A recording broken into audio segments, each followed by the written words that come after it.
हाय, good morning, सत श्री अकाल ते आदाब ते नमस्कार ते वनक्कम।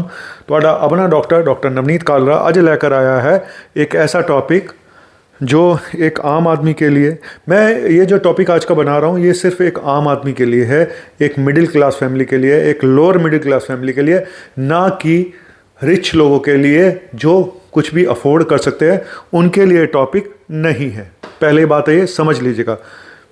आज का टॉपिक क्या है? टॉपिक ये कि कितने तक का इंश्योरेंस कराना चाहिए, कितने लाख का इंश्योरेंस कराना चाहिए। लाख इसलिए बोल रहा हूँ कि हज़ारों का तो होता ही नहीं, होता तो लाखों में ही है, ठीक है। मिनिमम कितने लाख का कराना चाहिए और मैक्सिमम की बात नहीं करूँगा, लेकिन हाँ मिडिल क्लास के लिए मैं मैक्सिमम भी बताऊँगा।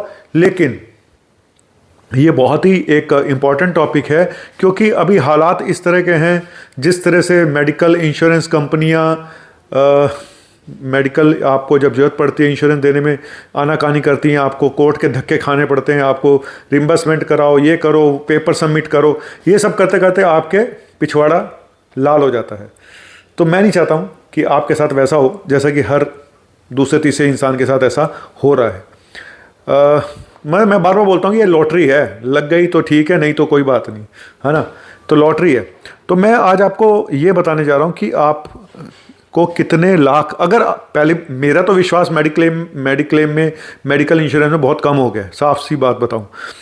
और लेकिन फिर भी अगर आप इंश्योरेंस कराना चाहते हैं तो मैं आपको मना नहीं करूंगा, लेकिन फिर भी बताऊंगा कि पहली चीज़ तो ये कि अगर आपने 10 लाख का इंश्योरेंस कराने का सोचा हुआ तो उसको थोड़ा कम कर दें। लेकिन कितना कम कर दें, कितना कराएं, यही टॉपिक है। देखो सीधी सी बात है, कहते हैं कि जितने पाम हो उतने ही पसारने चाहिए, चादर उतनी फैलाएं जितना कि आपकी चादर है, उतना ही उसको करो अपनी औकात के हिसाब से। लेकिन प्रॉब्लम यह है कि जब मुसीबत आती है तो बिना बताए आती है, तो फिर हमें लगता है कि यार काश हमें इंश्योरेंस कराया होता, और अगर करा के रखो और ना मिले तो कहते हैं क्या फ़ायदा हुआ इस इंश्योरेंस कराने का, हम तो सालों तक पैसा देते रहे। तो ये बड़ी टेढ़ी खीर है इंश्योरेंस, मेडिकल इंश्योरेंस। पहली चीज़ तो ईमानदारी से, आप भी पेशेंट को भी बोलूँगा कि आप भी ईमानदारी से काम करें, अपनी सारी जानकारी पहले से ही बता दें। और हालांकि कंपनियों को मैंने बोला था कि भाई मेडिकल इंश्योरेंस कंपनी आप टेस्ट करा लिया करो, लेकिन वो कराती नहीं है एट द टाइम ऑफ जब आप लेते हो। चलिए टॉपिक शुरू करते हैं कि मैं ये बोलूँगा कि अगर आप अपनी पहले ये देखें कि आपकी सालाना बचत कितनी है, ठीक है। सपोज कि आपकी 1 लाख रुपए की बचत है, ठीक है, 1 लाख रुपए की बचत आप एक साल में कर लेते हो, तो मेरे हिसाब से आपको 5 से 10% आपका जाना चाहिए मेडिक्लेम में हर साल। ये मैं एक आदमी की बात बता रहा हूँ, सिंगल आदमी के लिए। लेकिन अगर आपकी फैमिली है और फैमिली के लिए ग्रुप इंश्योरेंस लेना चाहते हैं तो पहली चीज़ तो ये कि 3 लाख से कम का इंश्योरेंस नहीं लेना है, 3 लाख से कम का इंश्योरेंस नहीं लेना है। पहली चीज़ तो ये हो गई। दूसरी चीज़ ये तो मैं पहले बता चुका हूँ कि अच्छी कंपनी कौन सी है, कैसे, इसके बारे में डिटेल पहले वीडियो बना चुका हूँ। अब इस पर भी डिपेंड करता है कि आपकी एज कितनी है, पहली चीज़। दूसरी चीज़, इस चीज़ को भी नोट करिएगा कि आपकी फैमिली में क्या बीमारियाँ बहुत ज़्यादा हैं, आपकी फैमिली में शुगर, बीपी, फलाना ढिमका बहुत ज़्यादा हैं, बहुत ज़्यादा ऐसी तैसी आपके माँ बाप ने कराई, आपके भाई बहनों ने। इस चीज़ पे भी डिपेंड करके अपना इंश्योरेंस, ये मैं डायरेक्टली कुछ नहीं बताऊंगा, इनडायरेक्ट वे में बता रहा हूँ आपको, उसके हिसाब से इंश्योरेंस कराइएगा, ठीक है। तो अगर ऐसा कुछ है, अगर आपको लगता है कि आप बहुत रिस्क पे हो तो आपको थोड़ा ज़्यादा भी कराना पड़ सकता है। लेकिन फिर वही बात है, आप कहोगे सर आपने तो कहा था ज़्यादा का करा लो, मिला हमें है नहीं, तो ईमानदारी से बता दो सब कुछ पहले से ही। तीसरा, आप कौन से सिटी में रहते हो, ये तो बहुत इंपॉर्टेंट है, किस सिटी में रहते हो।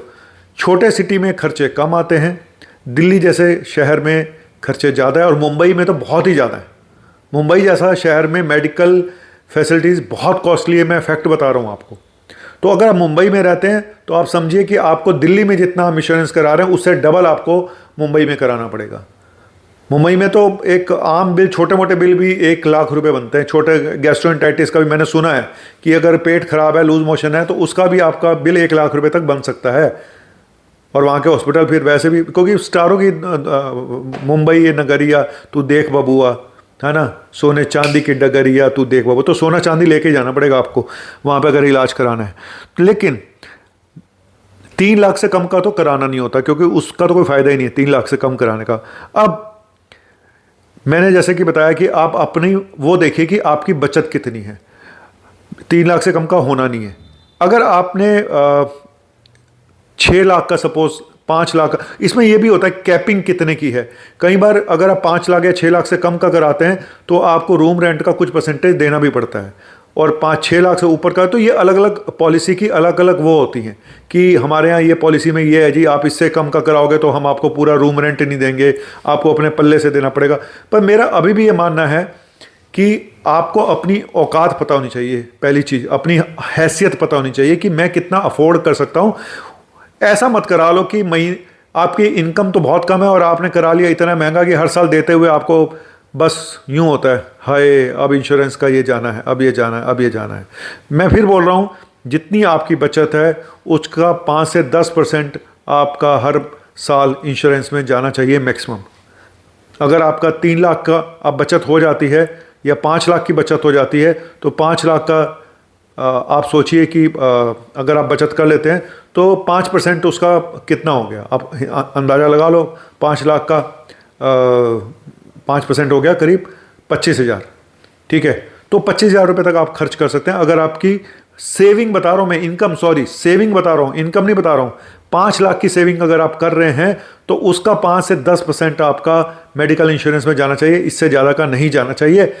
रीज़न यही है कि पहले हम जो अमीर लोग हैं वो तो 1 करोड़ का भी करा लेते हैं, 50 लाख का भी करा, उन्हें फ़र्क नहीं पड़ता। एक आम आदमी को दुख तभी होता है जब वो हर महीने सालों तक पैसा देता है, 5 साल 6 साल के बाद अचानक उसको ये कह के मना कर दिया जाता है कि आपको भर्ती की ज़रूरत नहीं थी, आपको पहले से बीमारी थी, ये सब चीज़ें सामने आती हैं तो दिल बहुत वो होता है। मेरा अपना फंडा क्या है, मैं ये कहता हूँ कि अगर आप एक middle class, lower middle class हो, आपकी सेविंग 1-1.5 लाख से ऊपर की नहीं है, मैं यही बोलूँगा कि आप 3 लाख का इंश्योरेंस कराएं, 3 लाख एफडी में डालें, ठीक है।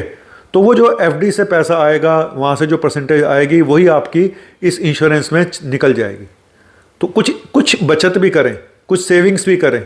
वो सेविंग में से जो इनकम होगी, आपको इंटरेस्ट आएगा, वही आपका मेडिकल इंश्योरेंस में चला जाएगा। तो ये पैसे को थोड़ा सा सर्कुलेशन आपको आना चाहिए, इकोनॉमी घर की कैसे चलानी है आनी चाहिए। महंगाई बहुत ज़्यादा हो चुकी है, किचन बहुत महंगी है, सब कुछ बहुत महंगा है, लेकिन मेरा सिर्फ काम मेडिकल इंश्योरेंस से रिलेटेड, और हमने एक मेडिकल क्रांति मंच भी बनाया है जिसमें लोग ऐड हो रहे हैं कि आगे चल के इसको एक बड़ा रूप दें जिससे कि हम कुछ लोगों की हेल्प कर पाएँ। और उसमें बड़े सारे लोग इकट्ठे भी हो चुके हैं, इंश्योरेंस से रिलेटेड अधिकारीज़ हैं, एडवोकेट्स हैं, पत्रकार हैं और डॉक्टर्स भी हैं।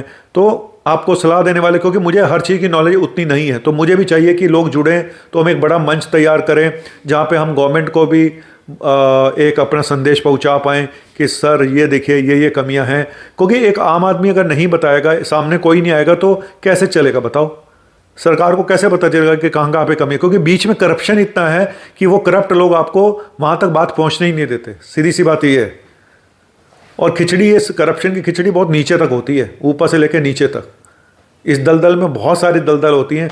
तो चलिए, ये एक अलग टॉपिक है और मैंने कौन सा नेतागिरी करनी है।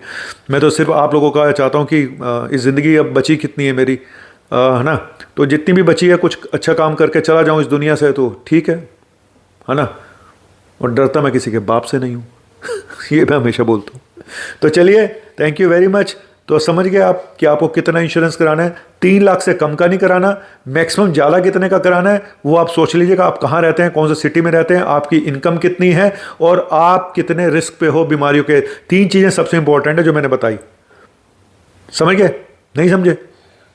चलिए, ग्रुप में शामिल हो जाओ, फिर वहाँ पर समझा देंगे। जो चीज़ें हम यहाँ नहीं बोल पाते वो वहाँ पर बता देते हैं। Thank you very much. आपका अपना मुन्ना भाई, MBBS मुन्ना भाई, MBBS MD मेडिसिन हो यार। शुक्रिया, बाय।